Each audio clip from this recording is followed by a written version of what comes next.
അല്ലാഹുവിന്റെ റസൂലിനോട് സ്വഹാബത്ത് ചോദിക്കുകയാണ്, എങ്ങനെയാണ് റസൂലേ തങ്ങൾക്ക് ഞങ്ങൾ സ്വലാത്ത് ചൊല്ലേണ്ടത്? എങ്ങനെയാണ് റസൂലേ തങ്ങൾക്ക് നാം സലാം അർപ്പിക്കേണ്ടത്?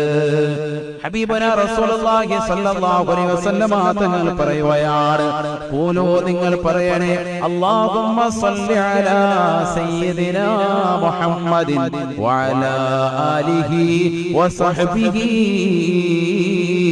വസല്ലം.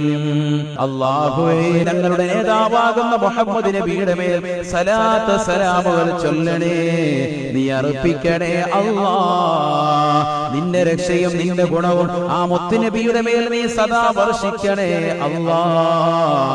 തീർന്നില്ല, പ്രവാചകരുടെ കുടുംബാദികളുടെ മേലും ആ പ്രവാചകന്റെ സ്വഹാബത്തിന്റെ മേലും അനുയായികളുടെ മേലും നീ വർഷിക്കണേ അല്ലാഹ്.